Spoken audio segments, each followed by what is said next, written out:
मी बोरकर गुरुजी, विश्वज्योतिषाचार्य, ब्रह्मांड ज्योतिष कार्यालय, मुक्काम पोस्ट रावेर, जिल्हा जळगाव, महाराष्ट्र रावेरचा पिनकोड नंबर आहे 425508।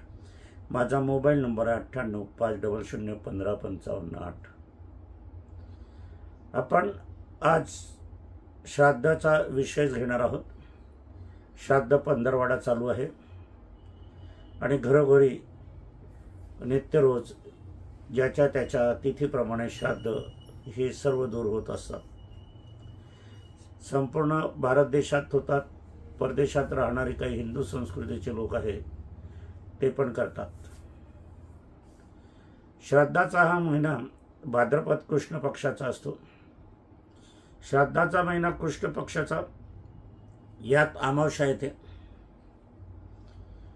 आणि पुष्कळांचा असा गैरसमज आहे की हा श्राद्ध पक्ष अशुभ असतो आणि मग काही टिप्पणी करतात, सोने चांदी खरेदी करू नका, भांडे खरेदी करू नका, नवीन वाहन खरेदी करू नका, कपडे लत्ते करू नका, लग्न मौंज करू नका, काही सत्यनारायण करू नका, काही उत्सव करू नका। आता या ठिकाणी मला तुम्हाला प्रश्न विचारायचा आहे, हा महिना नव्हे 15 दिवस अशुभ कसे? कोणत्या कारणाने अशुभ आहे? आपले पूर्वज जे स्वर्गवासी झालेले आहे ते आपल्या घरी येत आहे। आपल्याला आपल्या घरी येत असताना आपल्याला आनंद व्हायला पाहिजे, काय अशुभ वाटायला पाहिजे? कुठे काय लिहिलेलं मला त्याच्याशी काही घेणं देणं नाही आहे। माझे आई वडील, माझे पूर्वज भाद्रपद कृष्ण पक्षात माझ्या घरी येणार आहे, ते वर्षातून एकदा येतात, तर मला खचितच आनंद होईल, आनंदाचे भरते होईल। दिवाळी दसऱ्यापेक्षा मला जास्त आनंद होईल, कारण माझे आई वडील आहे, ते माझे आजोबा आजी आहे, माझे पणजोबा पणजी आहे, माझे पूर्वज आहे आणि ते स्वर्गातून येणार आहे, शुभतून येणार आहे, काही मशानभूमीतून येणार नाही की अशुभतून येणार नाही आहे, ते स्वर्गातून खाली येणार आहे। मग हा महिना अशुभ का म्हटला जातो कळत नाही। जन्म जर झाला, अमावस्येला जन्म झाला, मग तो दिवस अशुभ समजणार का तुम्ही? अमावस्येला तुम्हाला नोकरी लागली तर तो अशुभ समजणार का? अमावस्येला व्यवहार, बँकेचे व्यवहार चालू असतात, व्यवसाय चालू असतात, शाळा कॉलेज चालू असतात, या एका पंधरवाड्यामध्ये चालूच आहे। रेल्वे थांबली नाही, बस थांबली नाही, विमानं थांबली नाही, सर्व व्यवहार चालू आहे। मग हा अशुभ कसा, हा एक प्रश्न येतो। आणि तेही माझे आई वडील असताना अशुभ? अरे अशुभ असला तरी माझे आई वडील येत आहे, ते शुभ करतील, त्यांच्यात ताकद आहे, त्यांच्यात दैवत्व आहे, ते स्वर्गातून आलेले आहे, त्या कुठल्या गावातून नाही आले किंवा हाऊसमौज करून नाही आले, देवादिकांच्या राज्यातून आलेले आहे। तेथून जे देवादिकांचा आशीर्वाद आपल्यासाठी घेऊन आलेले आहेत, आपली प्रगती व्हावी, आपलं आयुष्यमान व्हावं, आपलं कल्याण व्हावं, आपल्याला सुख प्राप्त व्हावं, हे आशीर्वाद देण्यासाठी आलेला आहे। मग हा अशुभ आहे का? मला तरी पटत नाही। माझे आई वडील येत आहेत स्वागतासाठी, मी दिवाळी दसऱ्यासारख्यापेक्षाही अधिक रोषणाई करेल, वाजंत्री वाजवेल, नवीन कपडे घेईल, त्यांना दिसलं पाहिजे की माझा मुलगा सुखात आहे, आनंदात आहे, सुनबाई आहे, नातवंड आहे, हे दिसले पाहिजे। आणि म्हणून हे दिसले पाहिजे म्हणून मूळ घराण्यात हे आले पाहिजे। सुनबाईने माहेरी जाऊ नये, सासू सासऱ्यांचं श्राद्ध तिथे असेल, आजोबा आजींचं श्राद्ध त्या दिवशी असेल, पणजोबा पणजींचं श्राद्ध त्या दिवशी असेल, इतरत्रांचं श्राद्ध असेल तर सुनबाईने माहेरी किंवा इतरत्र मुळीत जाऊ नये, नाही तर ते टाळल्यासारखं होईल आणि मग या सुखापासून, लाभापासून, भाग्यापासून तुम्ही दूर राहाल. नातवांनी सुद्धा हजर राहिलं पाहिजे. हौशमौजेसाठी, सहलीसाठी तुम्हाला सुट्टी मिळते, श्राद्धासाठी नाही मिळत. श्राद्धासाठी नाही येता येत, फिरता येते. आणि श्राद्धाच्या वेळेला का नडते? मग एखाद्या वेळेस असा भोग आला तर तुम्ही काय कराल? त्यावेळेला विज्ञान सुद्धा तुम्हाला साथ देणार नाही. आरोग्य बिघडलं तर, काही अघटित घटना घडली तरीही तुम्हाला कायद्याची मदत मिळणार नाही. हा देवादिकांचा कायदा आहे. कारण अशा स्वागताला आपण हजर राहिलं पाहिजे. मुलगा जन्मास येतो त्यावेळेला आई वडील हजर राहतात की नाही? त्या दिवशी अमोलसाहेब मी दवाखान्यात येत नाही, तू जा एकटी होते असं? आई वडील कधीही चुकत नाही, आजोबा आजी कधीही चुकत नाही. त्यांच्या मागे काहीतरी कारण असते, उद्देश असतो. आणि तुम्ही याच्यापासून वंचित राहत असाल तर भाग्यापासून वंचित निश्चित राहाल. म्हणून हा महिना अशुभ नाही. आता पाहिला सराफ बाजारात फेरफटका मारा, तुम्हाला शुकशुकाट दिसतो. कपड्याच्या दुकानात पहा शुकशुकाट दिसतो. भांडीच्या कुंडीच्या दुकानात पहा शुकशुकाट दिसतो. नाटक सिनेमाकडे पहा तर शुकशुकाट दिसतो. हे बरोबर नाही. उलट या दिवशी तुम्ही जे खरेदी कराल, सोनं चांदीचे दागिने खरेदी केला की ते पाहतील आपले आई वडील स्वर्गवासी झालेले आहेत. अरे तर मी तर म्हणतो, आई वडील स्वर्गवासी झाले असेल, सासू सासू स्वर्गवासी झाले असेल तर त्यांच्या फोटोसाठी एखादी सोन्याची माळ, आई गेली असेल तर तिच्यासाठी सौभाग्यवतीचं मंगळसूत्र सोन्याचं फोटोवर लावलेलं आहे कोणी? मी लावलंय माझ्या पत्नीसाठी. सोन्याचं मंगळसूत्र घालतो मी माझ्या पत्नीच्या फोटोला, मोत्याचा हार घालतो. मी हा महिना अशुभ मानत नाही, कारण ती माझी पत्नी माझ्याकडे येणार आहे स्वर्गवासी झाल्यावर. मला किती आनंद होईल. हिंदू संस्कृतीचं जे मूळ तत्व हे समजून घ्यायला पाहिजे. मुसलमान संस्कृतीत सुद्धा असंच आहे, ख्रिश्चन संस्कृतीत सुद्धा असं आहे, जैन संस्कृतीत सुद्धा असं आहे, सर्व धर्म संस्कृतीत असं आहे. या दिवसात फक्त स्वर्गवासी गेलेल्यांचाच हा दिवस आहे. इतर महाराजांचा दिवस मुळीच नाही. तुम्ही सगळ्यांचंच करत बसता आणि जे मूळ तत्व आहे त्याला विसरलात, ते नाकारलं जाते आणि त्यांना उणीव होतो, त्याचा तो अपमान होतो. मग कळत न कळत पापत्व धारण येते. पहिली पूजन आपल्याला ज्या वेळेला भाद्रपद कृष्णापासून प्रतिपदा येते त्या दिवसापासून रोज श्राद्धाचा घास टाकावा. त्यावेळेला त्यांची तिथी असो नसो, त्या सर्व पितृ अमावस्या पावतात. आणि ज्या दिवशी श्राद्ध असेल त्या दिवशी मुख्य श्राद्ध, खीर वडे करण्याचा प्रघात सर्व दूर आहे. शास्त्रातही खीर वडे लिहिलेले आहे. परंतु माझ्या मते त्यांना जे पदार्थ आवडत होते शाकाहारी, तेच पदार्थ श्राद्धाच्या दिवशी करायला हवे आणि तेच पदार्थ आपण ग्रहण करायला हवे, की म्हणजे जे स्वर्गवासी आहेत त्यांना पण आनंद होईल. श्राद्धाचं ताट चांदीचं असावं, कारण चांदी ही शंकराच्या डोळ्यातून अश्रुवाटे निघालेली आहे. माता सती यज्ञामध्ये उडी मारली आणि त्यांचं प्रेत कलेवर शंकराने खांद्यावर घेतलं आणि तांडव नृत्य केलं आणि त्या तांडव नृत्यामध्ये अश्रू पडले, संताप व्यक्त झाला, ते अश्रू म्हणजे चांदी होय. तुम्ही सगळं करतात, 20-30 हजाराचा टीव्ही आणतात, लाखो रुपयाचा मोबाईल वापरतात, गाडी असते 20-25 लाखाची, 35 लाखाची, आणि आई वडिलांच्या श्राद्धाला, सासू सासऱ्यांच्या श्राद्धाला चांदीचं ताट तुम्हाला आणता नाही येत. तुम्ही गरीब असले, काही असले, लहान आपली ताकद नसली तरी एक लहानसा गडवा पाणी पिण्याचा चांदीचा असा राहावा, चांदीची वाटी असायला हवी. ज्या दिवशी जे पदार्थ त्यांना आवडत होते ते हटकून आपण केले पाहिजे आणि घरातील सगळ्यांनी हजर राहिलं पाहिजे.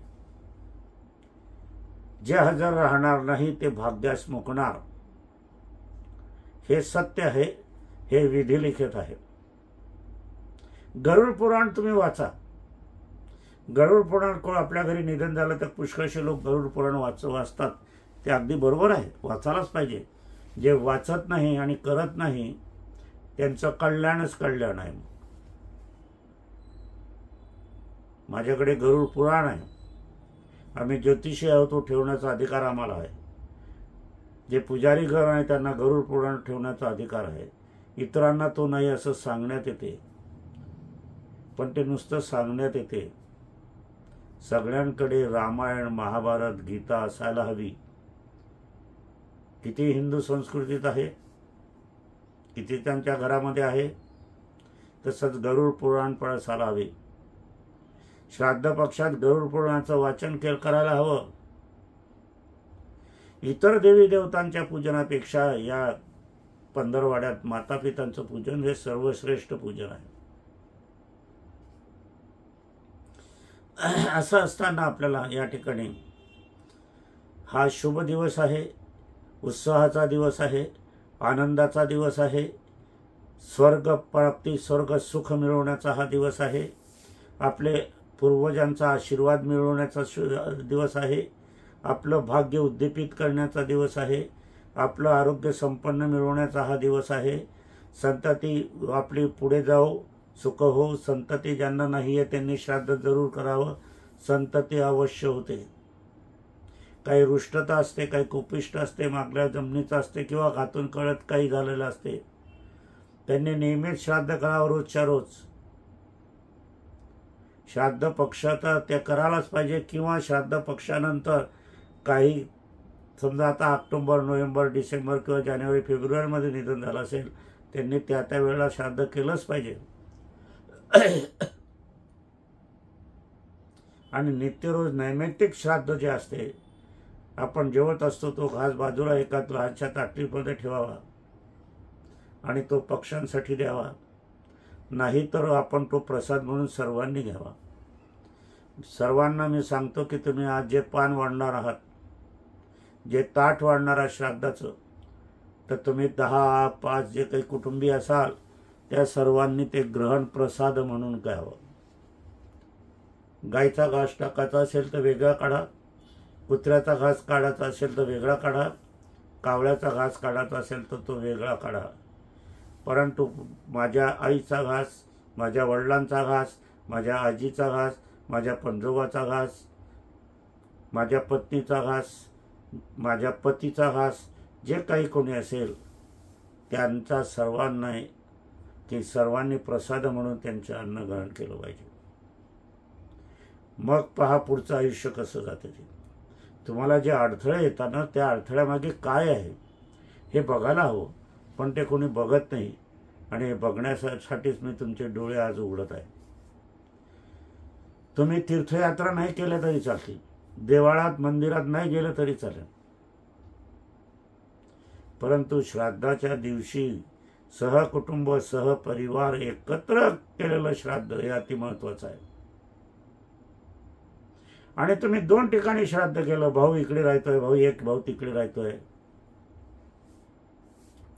एकत्र करण्यामध्ये काय आहे? सौख्य आहे, कुटुंबीयता आहे. मग अशांना घराण्याचा लाभ मिळत नाही. एक घराण्याचा लाभ, माता पित्याचा लाभ हा वेगळा असतो. पूर्वजांचा वेगळा असतो. तुम्ही दुसऱ्या गावाला राहत असाल तर दोघांनी तिघांनी जेवढे मुलं मुले असतील अविवाहित त्यांनी सर्वांनी करायला हवा. जावयांनी सुद्धा त्याच्या घरी केलेलं चालते श्राद्ध सासू सासऱ्यांचं. जावयाला मान आहे तो, पण करायला हवं. आणि हे समजून जर त्यांनी नाही केलं तर मग काय, मग या कर्म काढणीच्या गटामध्ये तुम्ही पास होणार आहे का नापास होणार आहे हे तुम्हालाच माहिती. तुम्ही स्वतःला विचारा. जेव्हा सुख येते ते पण विचारा, मी हे केलं होतं म्हणून मला सुख प्राप्त होते. मला दुःख आलं, अपघात झाला, अनारोग्य झालो, ऑपरेशन झालं, पैसे बुडाले, आर्थिक हानी झाली, विद्यार्थी नापास झाले. याच्यासाठी स्वतःला स्वतः विचारायचं की मी आजोबा आजी आई वडील पंजोबा पणजी 3 पिढ्याचं श्राद्ध त्यावेळेला मी होतो का, हा प्रश्न येतो. मी माझं म्हणणं आहे असं खरं म्हणत नाहीये. तुम्हाला पटलं तर हो म्हणायचं आणि याचं संशोधन करायचं समाजामध्ये. आणि तुम्ही या वेळेला ब्राह्मण बसवत असाल तर तो आपल्या गोत्राचाच बसवा, आपल्या जातीचाच बसवा, नात्याचाच 10 दिवसाच्या अधिकाराचाच बसवा. इतरत्र बसवण्यामध्ये तो चालत नाही, कारण हा गोत्रविधी असतो. या गोत्रविधीमध्ये फक्त गोत्र असते 10 दिवसाचे अधिकारी. आणि हा जो पानाचा प्रसाद असतो श्राद्धाचा, हा सगळ्या आपल्या रक्तसंबंधित 10 दिवसाचे अधिकारी जे असतात त्यांनाच द्यायचा असतो, इतरांना मुळीच नाही. धर्मवचन आहे, गरुडात आहे.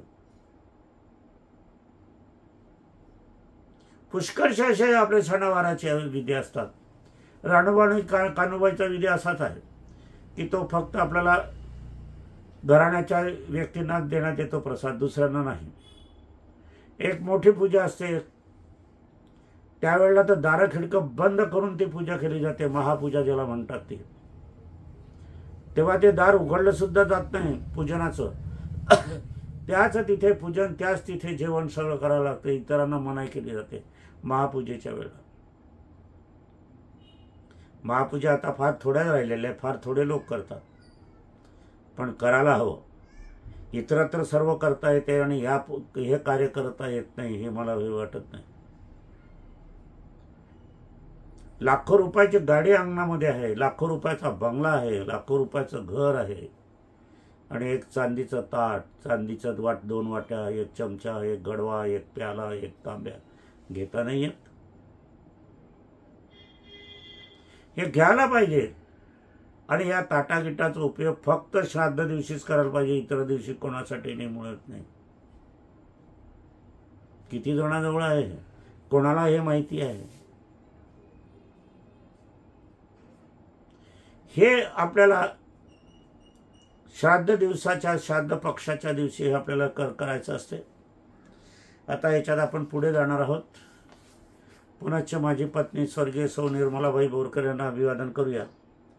आणि तिने जे लेखन दिलेलं आहे ते मी आता वाचतोय.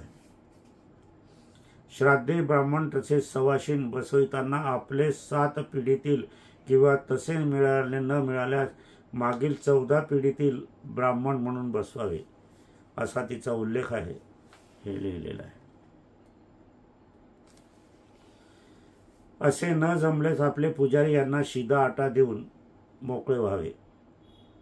श्राद्धी भोजन हे गोत्र संबंधित व कुळ संबंधित असते, म्हणून इतरांचा विचार करूच नये. असे केल्यास त्यात पितर नाराज असतात आणि ते अन्न ग्रहण करत नाही. मग ते तसेच त्या दिवशी उपाशी राहून निघून जातात. मग भोग नशिबी येण्याची संभावना अधिक असते. पहा, माझ्या पत्नीचं निधन झालंय, पण तिने किती ठेवा अनमोल आपल्यासाठी ठेवून दिलेला आहे.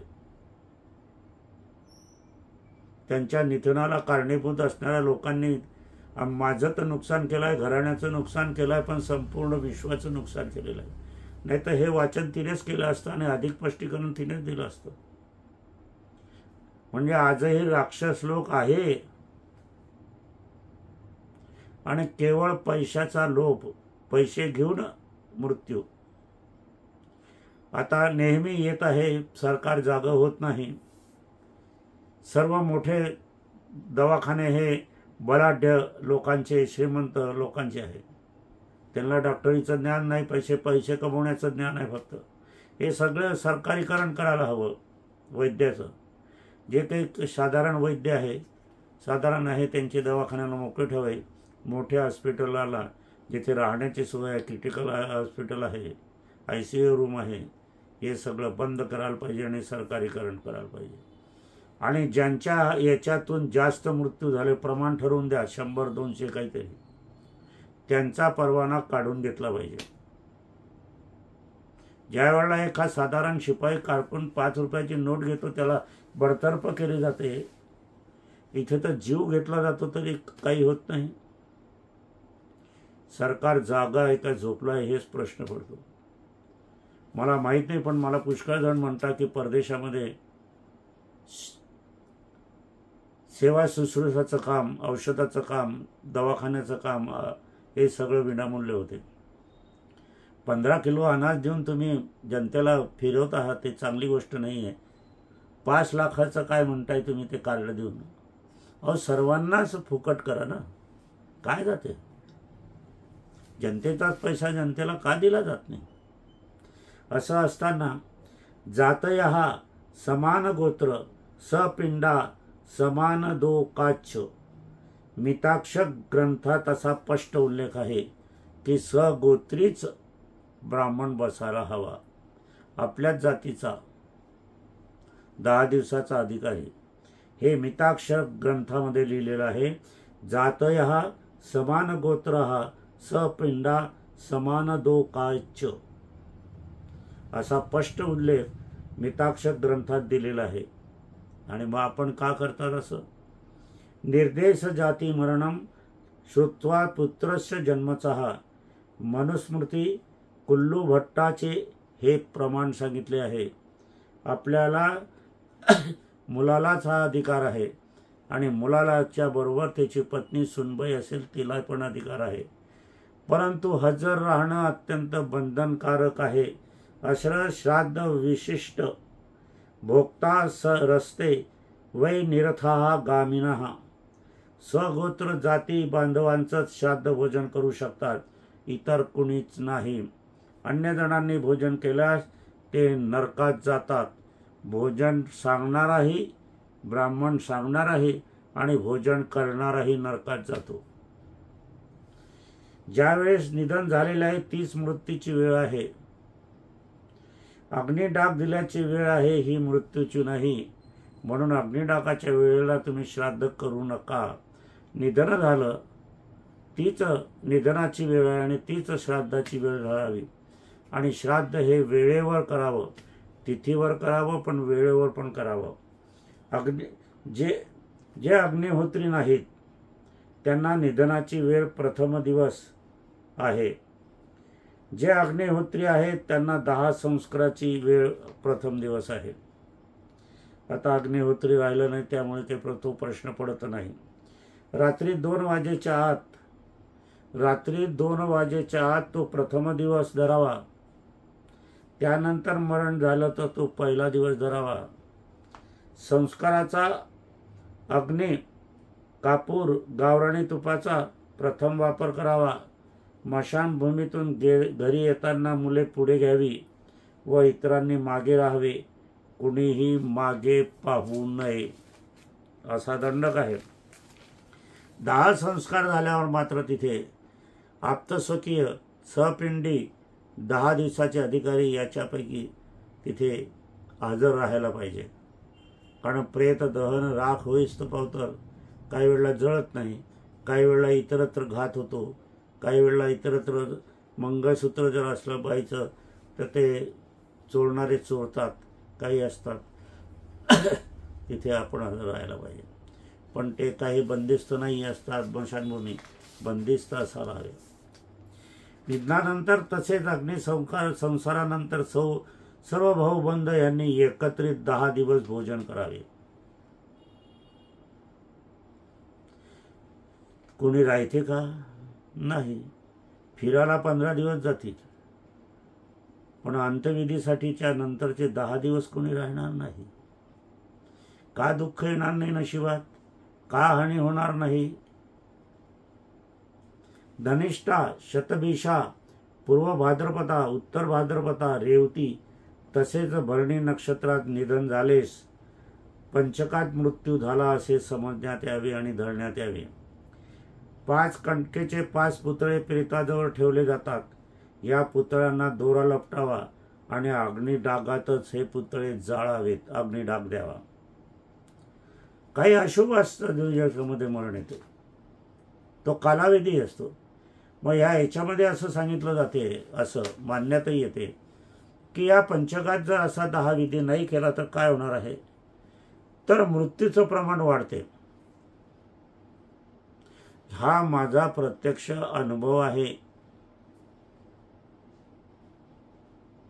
एखाद्याचा मृत्यू झाला त्यावेळेला मी पंचांग पाहिलं आणि पंचांग पाहत असताना त्यांनी तो विधी केला नाही आणि मी त्यावेळेला पुढे पंचांग पाहत असताना मी त्यांना सांगितलं की रावेची मशानभूमीतला अग्नी विझणार नाही.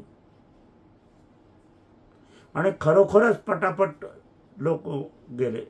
आज एक गेला, दुसरा 2 गेले, तिसऱ्यांदा तिसरा गेला, असं सतत 16 दिवस चाललं. म्हणजे काही अशुभ व्यक्ती ज्या वेळेला मरतात, निधन होते राक्षसी प्रवृत्तीचं किंवा इतरत्र, त्यावेळेला आता हे पंचकात जातात ते तसे नसतात. पंचकात शुभ लोकही जातात, परंतु पंचक हे त्यावेळेला नक्षत्रात अशुभ नक्षत्र गणलं आहे म्हणून त्याची उपासना तेवढी सांगितलं आहे. पंचकात निधन झालेले लोक अशुभ असतात असं मुळीच नाही, पण ती वेळ अशुभ असते म्हणून आहे ते. गरुड पुराणात नरकात कोण कोण जाते याचा स्पष्ट उल्लेख आलेला आहे. माझ्यावर विश्वास ठेवायचा आणि गरुड पुराण वाचून घ्यायचं. गरुड पुराणात नरकात कोण कोण जाते याचा स्पष्ट उल्लेख अंतिम पडावात केलेला आहे. यात प्रथमतः वंश, यात मुले, सुना, नातवंडे, पंटू यांचा उल्लेख अधिकाधिक असतो. म्हणजे आता हे सपिंडी असतात, 10 दिवसाचे अधिकारी असतात, सुतक असते, मग घराच्या शेजारच्या बांधवाला किंवा इतर जातीला थोडीच लागणार आहे. ते ज्यांचा वंश आहे, तुमच्या रक्ताच्या, पेशीच्या, नाकाच्या, कानाच्या केसामध्ये आहे, त्यांचं अस्तित्व आहे तुमच्यामध्ये परिपूर्णरित्या, त्यांच्यासाठी हा दंडक आहे. माता पितांना जे कष्ट देतात आणि एक असं मी पाहिलं या गरुड पुराणामध्ये की सर्वाधिक जे काही अशुभ भोग आहे ते माता पित्याच्या संबंधितच आहे. म्हणजे माता पित्यांचं स्थान किती महत्वाचं आहे. 5 मंगळवारचे तुम्ही उद्यापन नाही केलं तरी चालेल, 4 मंगळवार केले तरी चालेल, परंतु श्राद्ध न केलं तर चालणार नाही आणि श्राद्धाला हजर न राहिलं तर मुळीच चालणार नाही. कारण गरुड पुराणामध्ये माता पित्याविषयीच जास्त उल्लेख आलेला आहे. माता पिता यांना कष्ट देतात, जे माता पित्यांचे श्राद्ध करीत नाही, जे माता पित्यांच्या इच्छा पूर्ण करीत नाही, नदी, तलाव, विहिरी यांना हानी पोहोचवतात, दुसऱ्याची संपत्ती हडप करतात, पत्नीमुळे माता पिता यांचे अपरोक्ष जेवण करतात. जे काही माता पित्याला पहिल्यांदा जेवण देऊन त्यांचं नंतरच जेवायला पाहिजे, किंवा तुम्ही चोरून खातात आई वडिलाच्या, तर त्यावेळेला सुद्धा आरोग्याची हानी. वाईट पाहिलं माता पित्याविषयी म्हणजे डोळ्याचे विकार, चोरून खाल्लं म्हणजे तोंडाचे विकार, श्वासाविषयी दुर्गंधी त्यांच्याकडे निर्माण केली, त्यांचं शरीर स्वच्छ नाही आपण ठेवलं अंतिम काळात तर नाकाचे विकार, आणि त्यांच्याविषयी वाईट बुद्धी दिली तर तुम्हाला मेंदूचे विकार, आणि हे श्राद्धाविषयी तुम्ही स्वतः स्वयंपाक नाही केला मुख्यतः तर पॅरालिसिस सारखे विकार, असा उल्लेख या ठिकाणी आहे. पत्नी, मुले, माता पिता यांचे अपरोक्ष जेवण करतात, चोरून अन्न खातात, श्राद्ध दिवशी हौस मौस करतात, हत्या करणारा खोटी साक्ष देणारा, सोने चांदीची चोरी करणारा, बलात्कारी करणारे, कुलदेवी कुलदेवताचे जे पूजन करत नाही अशी व्यक्ती, काही वेळेला चोरून खाण्याची सवय असते मुलांना आई वडिलांना न देता. आई वडिलांना घरी ठेवतात आणि मग ते हॉटेलमध्ये जेवायला जातात. आई वडिलांना विचारून बाहेर जात नाही. आई वडिलांना न सांगता तुम्ही कार्य करतात. आई वडिलांपासून संपत्ती चोरून ठेवतात, कुलप लावतात. मी तुम्हाला सांगतो, मी ज्या वेळेला होतो, माझी पत्नी होती, तर आमच्या घरामध्ये कुलूप नावाचा पदार्थ नव्हता, वस्तू नव्हती. आम्ही बाहेर जर आम्हाला प्रसाद मिळाला, एखादा शिऱ्याचा, एखाद्या साखर फुटाण्याचा, एखाद्या गुळाचा, एखाद्या खोबऱ्याचा, तर आम्ही असा झाकून आणत होतो. आणि घरी आल्यावर आमचे आईवडील, आमचे भाऊबंद, आमचे मुलं यांना देत होतो. तिलाही सवय होती, मलाही सवय होती. मी थोडंसं बाहेर गेलो 2 पावलं तर मी विचारून जात होतो पत्नीला, मी जातो ग, मी इकडे जातोय, तुला काही आणायचं आहे का बाजारातून? ते पण विचारत होते की मी गणपतीच्या मंदिरात जाऊन येते बाबा. मला ती बाबा म्हणत होती. मी मारुतीच्या मंदिरात जाते, पण मी त्यांच्याकडे गेले नाही, मालतीबाईकडे. मी थोडंसं जाऊ का, थोडीशी त्यांची भेट घेऊन येते मी, असे ती मला विचारून जात होती. आणि आता न विचारणारे मुलं जर असले, किंवा पत्नी असो, पती असो, वडील असो, आई वडील तर आहेच. आई वडिलांना काही नाही, ते देव आहे. पण विचारून जायचं आहे, कुठे जायचं आहे, कुठे नाही जायचं आहे, कुठे जाणार आहात, कधी येणार आहात. बाजारात जाताना सुद्धा, बाबा, आई, तुम्हाला काही हवं आहे का, तुम्हाला काही तिथून आणायचं आहे का. बाबाचं बनियन फाटकं दिसते, धुण्यात असते, तरी सुनबाईला कळत नाही. पतीचं कळते, मुलांचं कळते. आई वडिलांना काही, सासू सासऱ्यांना काही मोबाईल दिला घेऊन, त्यांच्याशी कधी बोलल्या 2 गोष्टी. हे सगळं गरुड पुराणात मध्ये आलेलं आहे, हे लक्षात घ्या. गरुडांनी विष्णूला सांगितलं की मला आता श्राद्धाविषयी, मनुष्य मृत्यूनंतर काय काय गोष्टी घडतात त्या विष्णूने गरुडांना सांगितलेलं आहे. म्हणून गरुड हा पूज्य आहे. गरुड विष्णूचं वाहन आहे. घुबड हे लक्ष्मीचं वाहन आहे. आणि लक्ष्मीनारायण हा जोडा आहे. पुष्कळशा लोक लक्ष्मीचीच पूजा करतात.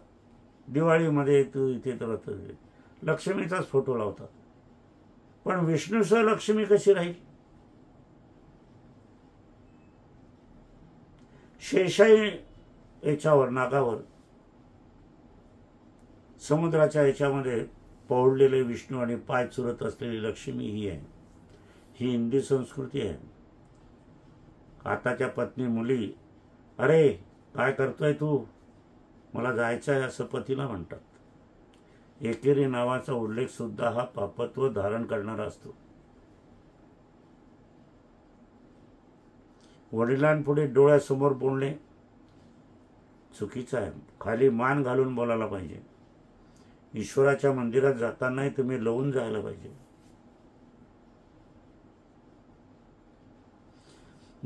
आपण जर पाहिलं तर फतेपूर सिक्रीला अकबर बादशाहची तिकडे दर्ग्यावर जात होते.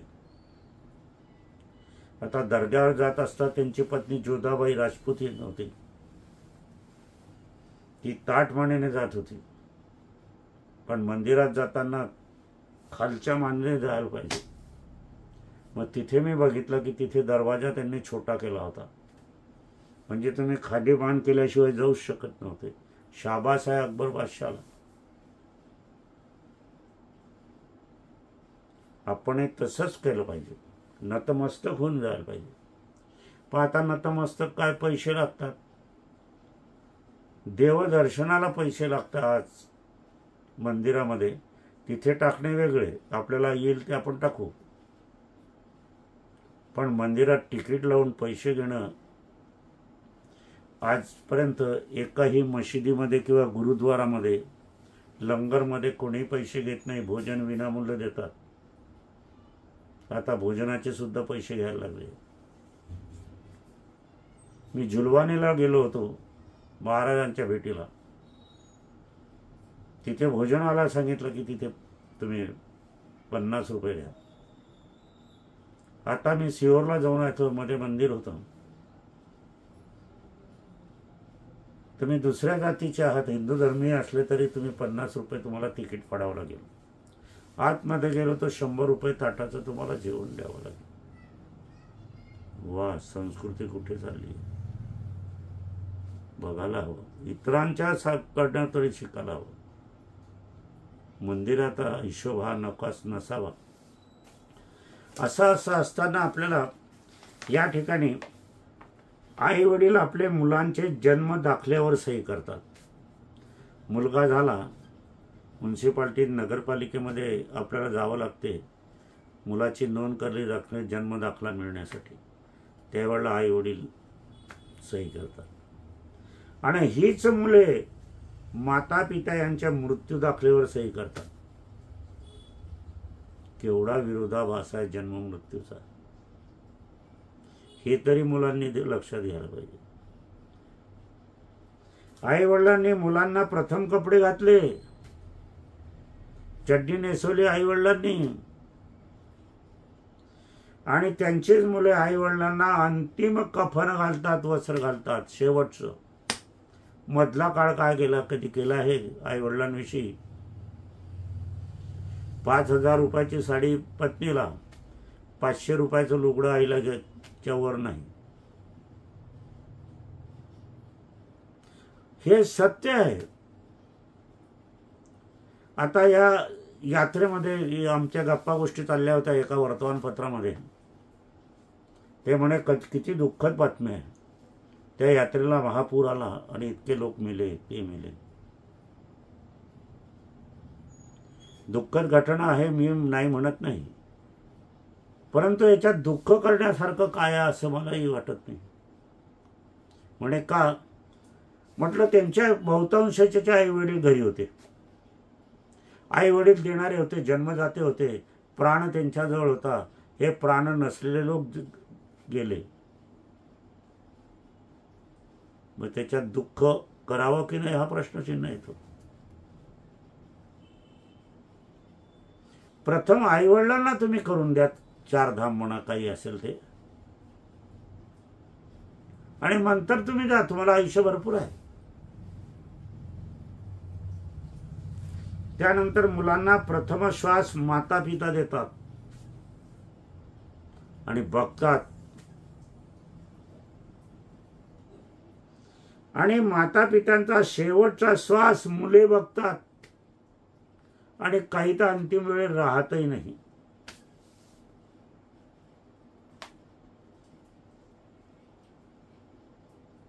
किती खेदजनक आहे. आता 16 दिवसाचं, काही म्हणतात 16 दिवस कशाला पाहिजे, 3 दिवसावर आले लोक. ज्यांनी हयात खर्च केली त्यांना 3 दिवस, पुढे जाऊन 1 दिवस, पुढे जाऊन 1-2 घंटे, जाळलं, फोकलं, संपलं. आता मी एक व्हिडिओ पाहिला की त्यांनी दारावर जाऊन ती शवपेटी 10 संस्काराची आणणार आहे. पुढचा काळ जर प्रेत विकत घेणाऱ्या कंपन्या निघाल्या तर ही वंशावळ आपल्याला विकल्याशिवाय राहणार नाही. किती वजन आहे क्विंटल, किती आहे 70 किलो, किती आहे 40 किलो. आजही ढोरं विकले जातात, मेलेले ढोरं सुद्धा. म्हणजे काळ कुठे चालला आहे, सुसंस्कृतकडे चालला आहे. विश्वगुरु अशाने होणार आहे भारत. वृद्धाश्रम गल्लोगल्ली गावगावी निघाले आणि म्हणे आम्ही विश्वगुरु होतोय. असा विश्वगुरु? मुसलमानामध्ये किती लोक आई वडील वृद्धाश्रमात आहे याचा संशोधनाचा विषय झाला आहे. ज्या वेळेला मी जातो त्यावेळेला काही मुस्लिम बांधव माझ्याजवळ असतात, त्यावेळेला मला उत्तर द्यायला जागा नसते, कारण ती सत्य परिस्थिती असते. माझ्याकडे एक 82 वर्षाचे इस्लामी गृहस्थ होतात. 4 सुना समोर बसतात. ताटाखाली पाट असते, रुमाल असतो, पाटावर बसवतात, चारी सुना वाढतात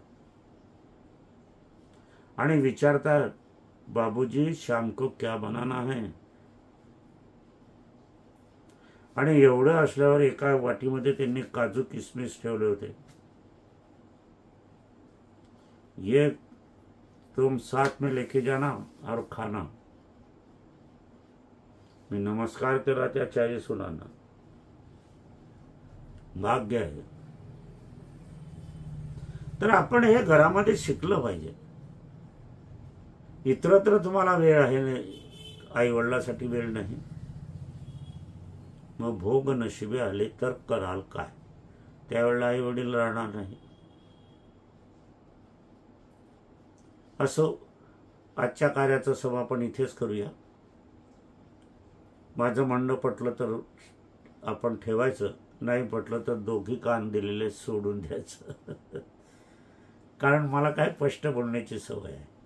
काही माझं चुकीचंही असेल, चूक सुधारा, त्याप्रमाणे आपण वागा. आज सर्वांचे जे काही आईवडील, आजोबा आजी, पणजोबा पणजी, 3 पिढ्याचे ज्यांचे काही पूर्वज असतील, स्वर्गवासी आलेले असतात, त्या सर्वांना मी नतमस्तक होतो. माझी पत्नी स्वर्गवासी झाली, तिला पण मी नतमस्तक होतो. असो, आजच्या कार्याला आपण इथेच विराम देऊया. माझी पत्नी स्वर्गीय सौ निर्मलाबाई बोरकर यांना अभिवादन करूया.